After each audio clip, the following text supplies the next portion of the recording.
तो ओम की इन चमत्कारिक शक्तियों का ज्ञान आगे भी पंडित जी से लेंगे, लेकिन अब शुरुआत कर लेते हैं राशिफल की। और सबसे पहले मेष राशि के जातकों की बात कर लेते हैं कि कैसी रहेगी उनकी आज की आर्थिक स्थिति, कामकाज, रिश्ते और सेहत। साथ ही क्या है आज का उपाय, शुभ अंक और शुभ रंग, आइए जानते हैं। देखिए, अगर आपकी मेष राशि है तो आपके राशि में आपका राशि स्वामी मंगल तो है, इसमें कोई डाउट नहीं है, लेकिन आपके व्यय भाव में शनि बैठे हुए हैं और आपके धन भाव में सूर्य के साथ चंद्रमा की स्थिति है। तो ऐसे में आज हो सकता है कि आपको पैसे की अहमियत समझ में आए, और मेरा एक सुझाव है कि दूसरों के ऊपर कोई ज़बरदस्ती अपना आदेश न थोपें। परिवार के साथ सुख शांति से समय व्यतीत होगा, सेहत अच्छी रहेगी, ज़्यादा यात्रा नुकसानदायक हो सकती है। किसी धर्म स्थान में ध्वजारोहण करें, माने झंडा चढ़ाएं। शुभ अंक आपके लिए 7 है, शुभ रंग आपके लिए केसरिया है। जय मां विंध्यवासिनी। कब, कहां और किस दिशा में बैठकर ओम का जाप करने से बढ़ेगा आपका सेल्फ कॉन्फिडेंस, दूर होगी टेंशन और मन रहेगा शांत, आइए जानते हैं पंडित जी से। पंडित जी, आपने तो शुरुआत में बता ही दिया कि ओम कितना शक्तिशाली है, यानी आप किस भी, मुझे लगता है किसी भी दिशा में हो, किसी भी अवस्था में हो, ओम का बस जाप करना मात्र ही मुझे लगता है कि लाभदायक होगा। लेकिन उसके बावजूद भी क्या तरीका है सही? देखो, अगर मन शांत रहता है, आत्मविश्वास कमज़ोर है या तनाव में रहते हैं, पढ़ाई में मन नहीं लगता है, तो ब्रह्म मुहूर्त या रात में किसी शांत जगह, पूजा स्थान या पीपल के नीचे या किसी नदी के किनारे या शिवालय में सुखासन या वज्रासन में बैठकर, पद्मासन में बैठकर पूरब दिशा की ओर मुँह करके आपको यथासंभव ओम का उच्चारण करना चाहिए। एक तो होता है ओम का उच्चारण, जिसको आप बोलेंगे ओम ओम ओम ओम ओम। इससे जितनी आपकी नकारात्मक कोशिकाएं हैं सब पॉजिटिव हो जाएंगी, आपका रक्त संचार ठीक हो जाएगा, आपके चेहरे का आभा मंडल बदल जाएगा।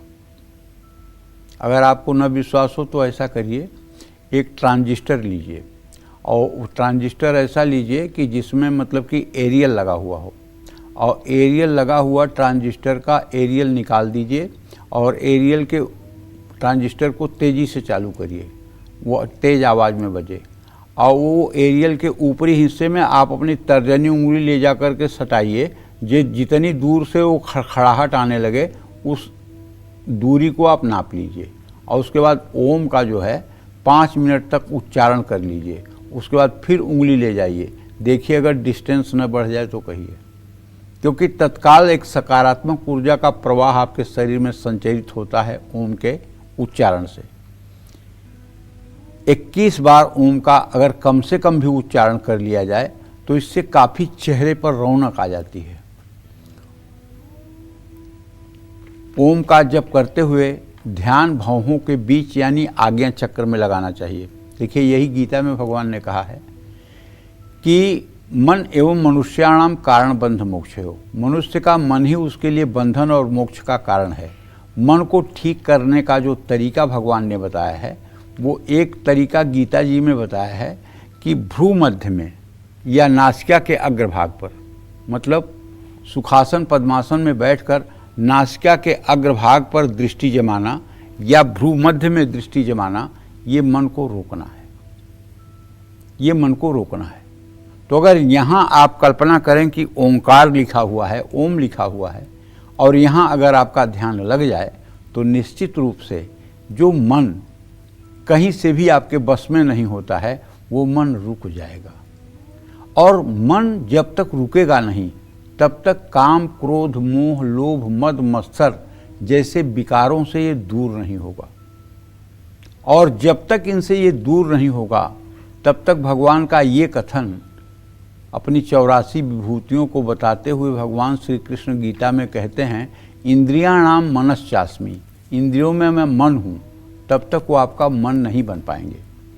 और जिस दिन ये 6 विकार आपसे पृथक हो जाएंगे, आपके मन से पृथक हो जाएंगे, काम, क्रोध, मोह, लोभ, मद, मत्सर, ये 6 विकार जिस दिन आपके मन से पृथक हो जाएंगे, उस दिन भगवान श्री कृष्ण का प्रादुर्भाव आपके मन में हो जाएगा।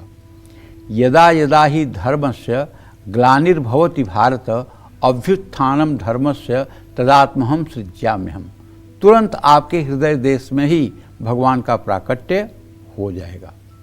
अगर हृदय रोग या हाई ब्लड प्रेशर से आपको बेचैनी रहती है, या आपकी पल्स रेट असामान्य रहती है, या हर समय आपको थकान बनी रहती है, तो प्रकृति के बीच जाकर उत्तर या पूरब दिशा में मुंह करके वज्रासन, सुखासन, पद्मासन में बैठकर सुबह शाम गहरी सांस लेते हुए 15-15 मिनट तक ओम का उच्चारण करने का अभ्यास करना चाहिए।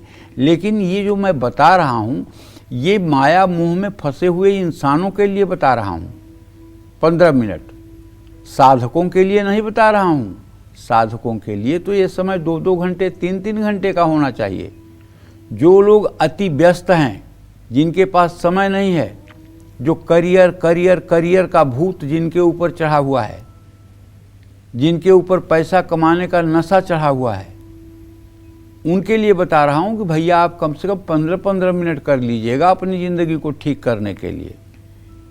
और अधिक से अधिकम फलम, अगर आप ज़्यादा देर इसको कर सकते हैं तो उसका चमत्कारिक प्रभाव आप खुद महसूस करेंगे। आप जानते हैं, जब कोई व्यक्ति भगवान के किसी नाम का जप करता है या भगवान के किसी नाम का हर समय चिंतन करता है, तो एक स्थिति ऐसी आती है 5-10 साल में, जब वो व्यक्ति जहाँ बैठा होता है तो उसके बगल में बैठे हुए व्यक्ति को वही नाम सुनाई देता है, वही नाम सुनाई देता है। बगल बैठा हुआ व्यक्ति बिना कुछ पाए खुश हो जाता है, उसके अंदर एक पॉजिटिविटी होती है। क्यों? क्योंकि इसके सकारात्मक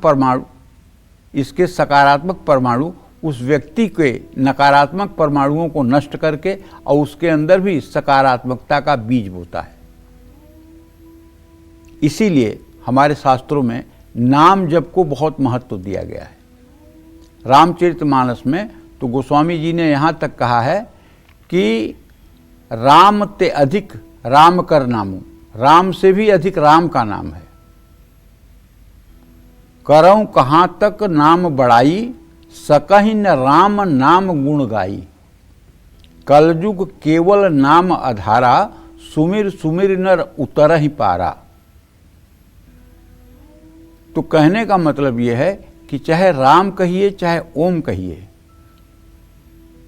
राम में भी ऋतु रसाणाम मूर्धा उपपद्मानिया नाम ओष्ठौ, जैसे ओम में कपाट बंद होता है, ओठ बंद होता है म पर, उसी तरह से राम कहने पर भी ओठ बंद होता है।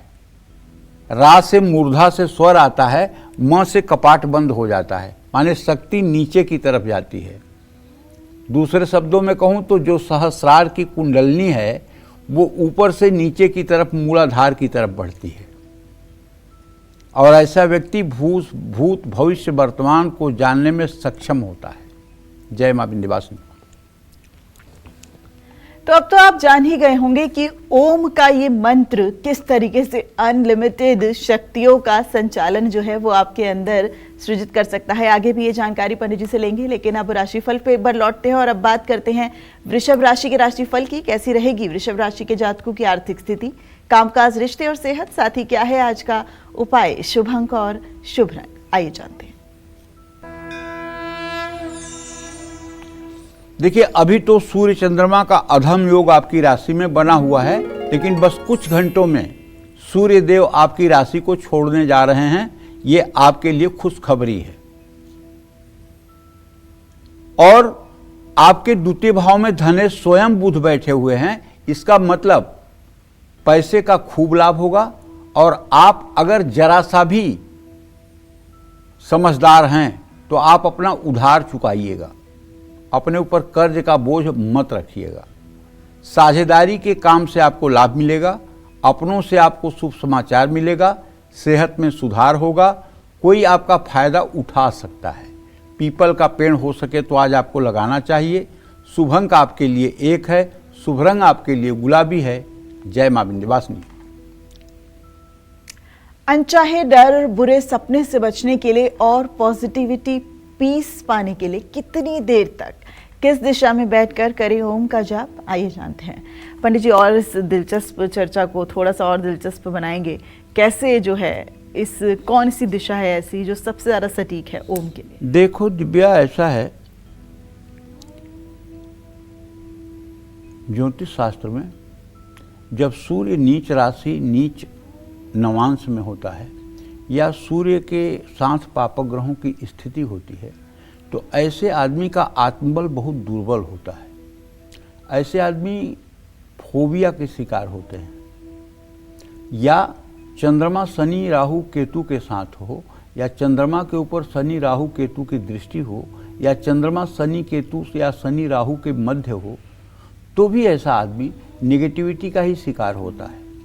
ऐसे आदमी के अंदर हर समय भय बना रहता है और चेहरा हर समय मुरझाया रहता है, चेहरे पर खुशी नहीं रहती है। ठीक है, तो ये ग्रहों का प्रभाव है। ग्रहों के प्रभाव को भी मंत्र शक्ति के द्वारा ठीक किया जा सकता है। और ओम से बड़ा तो कोई मंत्र ही नहीं है। एतद् द्वय अक्षरम ज्ञात्वा ब्रह्मलोके महीयते। इसीलिए कहा गया है कि अगर एंजाइटी है, डिप्रेशन है, आत्मविश्वास की कमी है, सेल्फ कॉन्फिडेंस लूज हो रहा है, तो ओम का उच्चारण करना चाहिए। अनिद्रा की बीमारी है, नींद न आने की बीमारी है, तो भी ओम आपके लिए वरदान है। सिर्फ ओम मात्र? अरे इसको मात्र कहती हो, सारा संसार इसमें समाहित है बेटा, पूरा विश्व इसमें समाहित है, इसके बाहर कुछ है ही नहीं है। ब्रह्मा विष्णु महेश, इसी में तीनों समाहित हैं। इसी ओम में ब्रह्मा, इसी ओम में विष्णु, इसी ओम में महेश, इन तीन अ उ म, इसी में तीनों समाहित हैं। सिर्फ ओम मत कहो, ओम अपने आप में संपूर्ण है। इसे किसी प्रकार की संपूर्णता के लिए कोई चीज आवश्यक नहीं है, ये अपने आप में संपूर्ण है।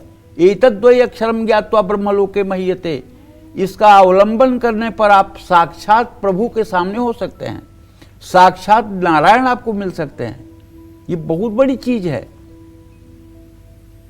इसका नाम है प्रणव, इसको प्रणव कहते हैं। अध्यात्म की भाषा में इसको प्रणव कहते हैं। और जिस मंत्र के पहले ओम नहीं लगता है, वो मंत्र मृतक है, अधूरा है। उस मंत्र में जीवन ही नहीं है। तो कहने का मतलब कि अगर आपका मन भी अशांत रहता है, चंद्रमा शनि की कुंडली में आपकी स्थिति अच्छी नहीं है, या नींद आपको नहीं आती है, या डर हर समय बना रहता है, या घर या बाहर हमेशा आप स्ट्रेस में रहते हैं, तो सोने से 10-15 मिनट पहले अपने कमरे में उत्तर दिशा की ओर मुंह करके अपनी सांस पर ध्यान केंद्रित करते हुए ओम का उच्चारण करें। अगर शरीर में नकारात्मक ऊर्जा महसूस होती है, बहुत डर लगता है, बुरे सपने ज़्यादा आते हैं, तो सूर्योदय के बाद या सूर्यास्त के समय शांत जगह बैठकर पूर्व दिशा या पद्मासन या सुखासन में बैठकर 108 बार कम से कम ओम का उच्चारण करना चाहिए। इसके साथ ही ओम ऐं ह्रीं क्लीं चामुंडाय विच्चे नमः, इस मंत्र का भी जप किया जा सकता है, या ओम नमः शिवाय का भी मंत्र जप किया जा सकता है। इससे आपके चारों ओर का वातावरण शुद्ध हो जाएगा, अनचाहा भय और शंका से मुक्ति मिलेगी, आत्मविश्वास भी बढ़ेगा। जय मां विंध्यवासिनी। तो चलिए अब बात कर लेते हैं मिथुन राशि के राशिफल की। कैसा रहेगा मिथुन राशि का जातकों का आज का पूरा दिन, आइए जानते हैं। देखिए, आपके राशि में स्वगृही बुध बैठे हुए हैं, ये तो बहुत ही अच्छी बात है। आय भाव का स्वामी आयेश होकर मंगल बैठा है अपने भाव में, लेकिन आजीविका के स्थान में आपके शनि भी हैं, तो संपत्ति से जुड़ा हुआ कोई निवेश तो आपके लिए फायदेमंद होगा। नौकरी में थोड़ा दबाव महसूस होगा, जिसके कारण आप काम उतना नहीं कर पाएंगे जितना आपको करना चाहिए। हाँ, लेकिन पारिवारिक तनाव थोड़ा सा आपको परेशान कर सकता है। मानसिक तनाव के कारण शरीर में दर्द भी हो सकता है।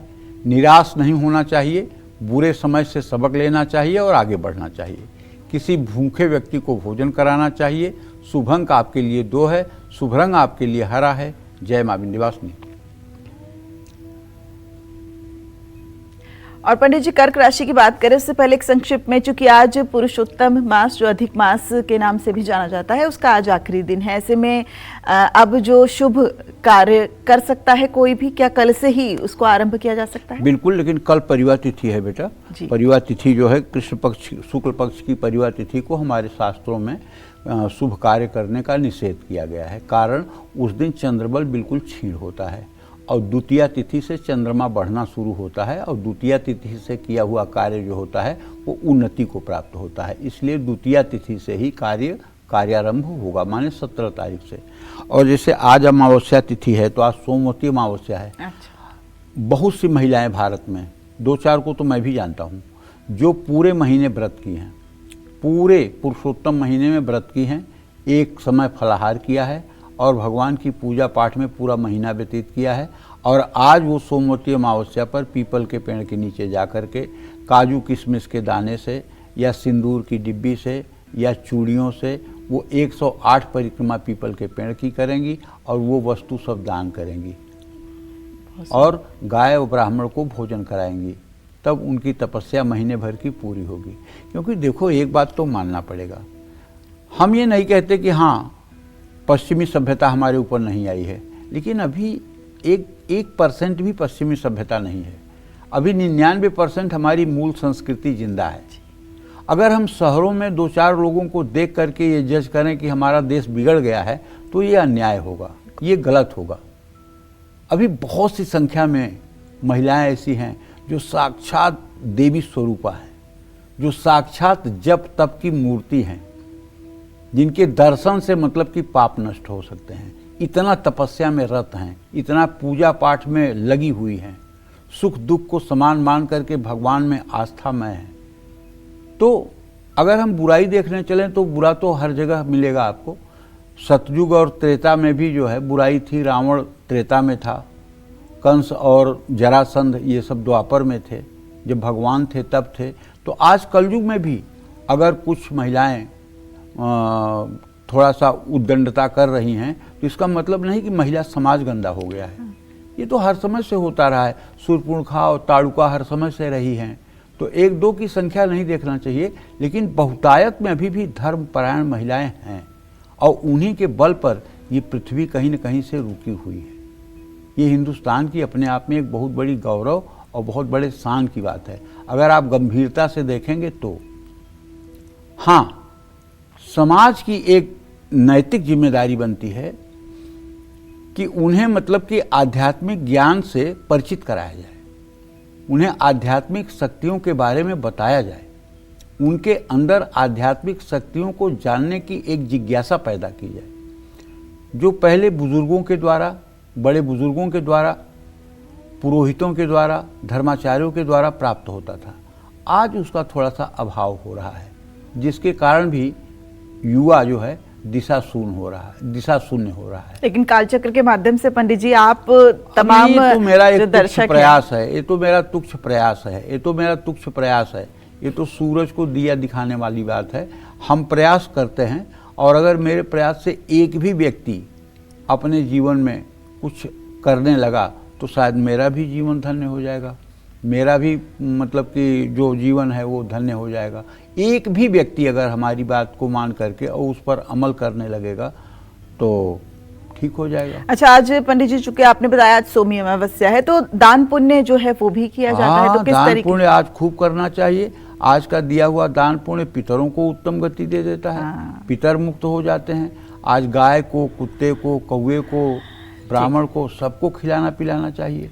आज तो बहुत मतलब कि जो है पर्व का दिन है जी। और फिर कल नहीं परसों से जितना भी विवाह, शादी, तिलक, मुंडन, गृह प्रवेश, जनेऊ जो भी करना हो धूम धड़ाके के साथ आप शुरू करिए। जय मां विंध्यवासिनी। ठीक है पंडित जी, और अब राशिफल पे एक बार फिर लौटते हैं और जल्दी से बात कर लेते हैं कर्क राशि के राशिफल की। आइए जानते हैं।